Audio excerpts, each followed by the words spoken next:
So I've been a tech entrepreneur for 20 years now.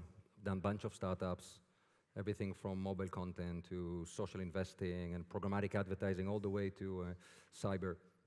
And I always get excited about the startups that I'm in, because we're always technologically ahead of the curve, and there's always a really interesting business opportunity.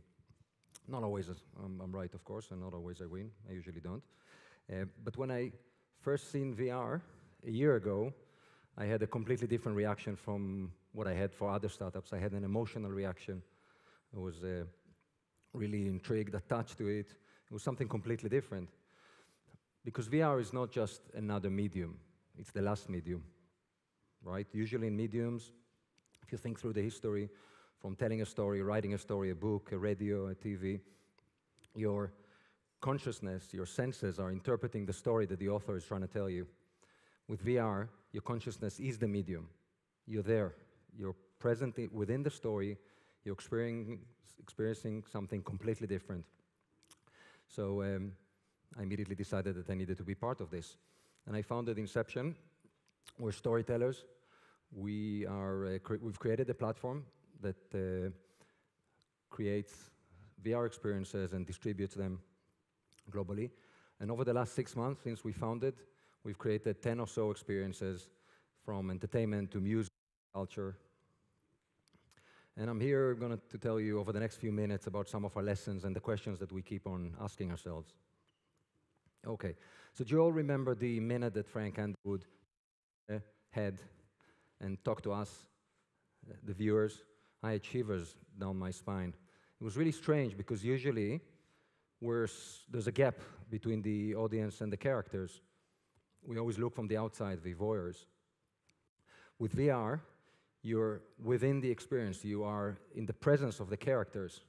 And when you're in the presence of the characters, you actually feel emotionally connected to the story, whatever the story is, if it's done right. Spoiler alert, if you're not up to date with Game of Thrones, do not look at the next 2 slides, okay? So in VR, we get to choose where to place the viewer, right? The camera is the viewer. So in this amazing scene, when we place the camera on top, far apart from the actual action, from this amazing battle, I would argue that VR doesn't add much to the emotion, doesn't really invoke the kind of feeling we're trying to invoke. But what happens if we're standing here side by side, Jon Snow, as the horses are storming in? This is a classic VR angle. We're very close to the story. We're close to the experience. We feel the battle. This is probably a better bet. But what happens if Jon Snow now turns to me and acknowledges where I am, acknowledge me there, ask me for help? What happens if I'm under the feet of Jon Snow, if I'm being crushed by the panic of the wildlings? Is this a feeling that works within this story? I'm not sure. Is there such a thing as too much with this camera play? Are there feelings that are over the top? Because we can do that, right? We've all seen the YouTube videos where with a grandma watching VR for the first time, screaming. So it's easy to do it, but do we want to do it? Is there a purpose? I would say that it's obviously a question of the story. What is the emotion that the story is trying to invoke? It's different when you're showing a refugee camp or a horror film to just doing it for the sake of doing it. And what I would love to see is us giving the user, the viewer, the option to choose what kind of experience and what kind of emotion they want to have in every story. And of course, it needs to be done right, not like the interactive CDs we had in the 80s. So, usually when you think of TV and movies, you're, again, standing outside, you're looking at a rectangle window, and the director is directing into this rectangle. The director decides where we look. In VR, the environment is all around us, right? We're in an immersive environment all around us in 360, and we get to choose where to look.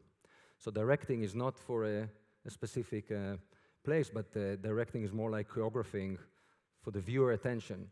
So as a director, you're trying to point the user into the story you want him to experience, into the emotions. Again, it's all about feelings, the title of my presentation, into the feelings you want to invoke. So in this amazing episode in Reservoir Dogs, what happens if I stood in the middle between these three guys? I'm sure that that would work well. This is the kind of experiences we're trying to invoke. This should have had sound, amazing sound. It's one of the experiences we created with a British artist, songwriter, Kyla Lagrange. And she was playing here, we were playing with her with different time and space elements. So wherever you looked, there'll be a different Kyla Lagrange singing and dancing. And that actually added something to the lyrics, something to the story that she wanted to tell. I don't have enough time to take you through it now, but this is the story she wanted to tell. So 360 made a difference here.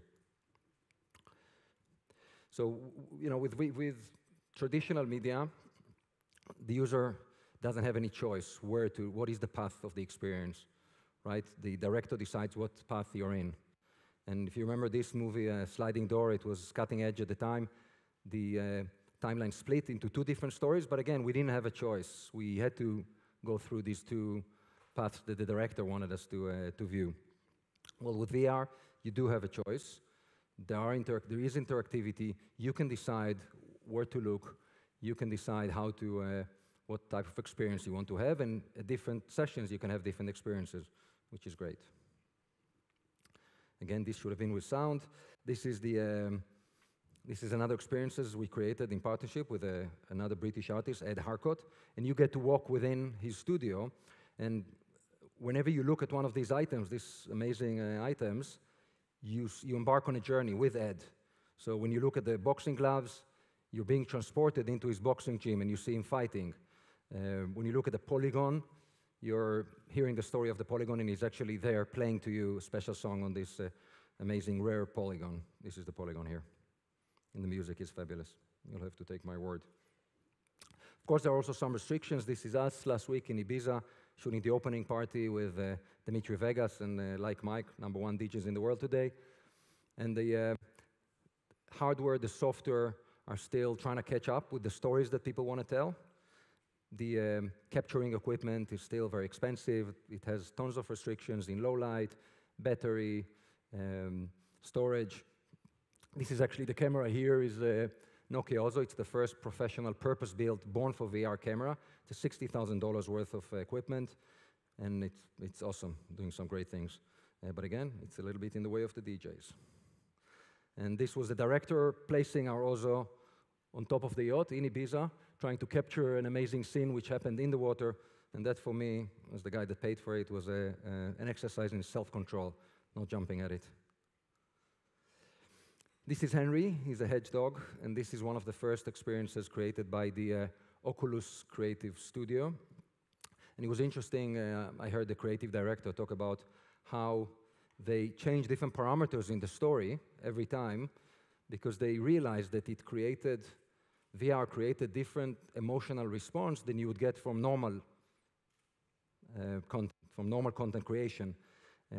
So for example, close-up. Close-up is a standard feature, obviously. With VR, close-up is something different. Close-up is actually being close up to someone. You're in their face. You're in a space which usually we reserve only to the people we love. So you feel much more connected to the character, and you experience something completely different. So when somebody is falling, and you see it in a comedy, in a slapstick, you laugh, right? But when somebody's falling in the street, you don't laugh. You go to them and you see whether they're okay or not. So they had to change, by the way, Henry falling and tripping. Also, when you see somebody crying, again, very different when you're just watching it from apart and when you're there with them in the same space. So we need to relearn some of the cinematic rules, some of the techniques that we use in cinema, because they work differently in VR. Nausea, there's a term called consistency cognitive, something like that. And really what it means is that when the camera is moving and you're not, your brain can't be full. So this is where you feel nausea. This is where you feel discomfort. And this is an issue with VR. I've just watched a movie from VR where the camera was on bicycles, and he tilted and he jumped, and I can tell you it was very close to throwing up. With We've learned that if you run the camera in constant speed on a straight line, you can actually get away with it, and it works. User behavior, also very different for VR.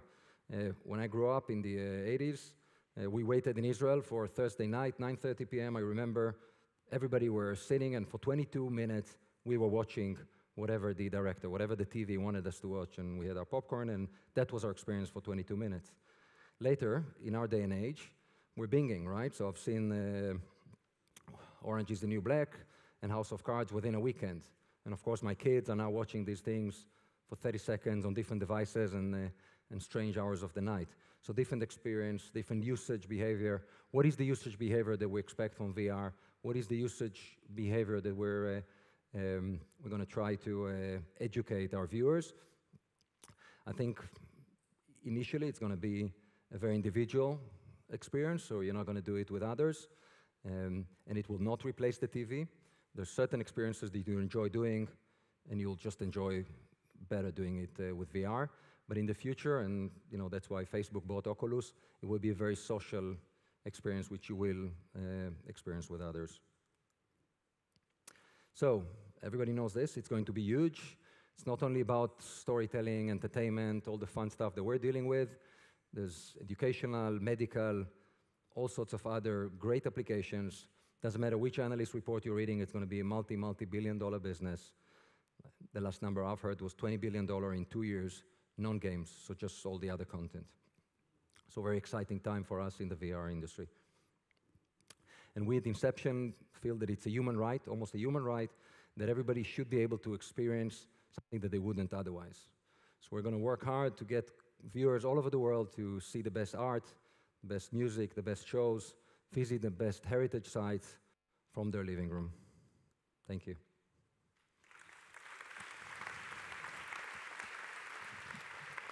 Thank you, Benny. Does anybody have a question for Benny? We have time for just one.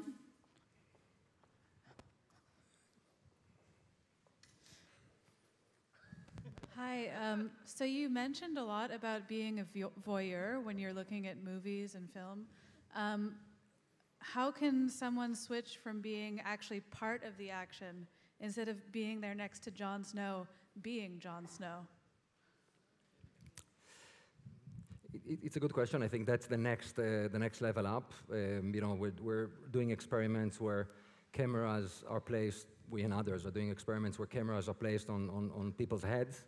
I think some of you may have seen an experience where the camera is sitting on a wheelchair and you're taking through an asylum.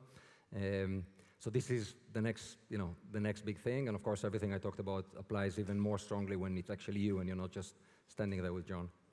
Great. I can take your question. There was a hand here. Was it you? So my question is about the classic cinema experience. Do you think that VR could at some point replace that, or do you think that those two will coexist?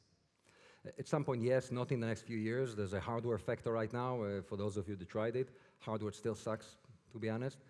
So for now, I don't think that people will start doing other things that they weren't enjoying doing just because it's VR. I think it will enhance the experience for the things that you're doing already.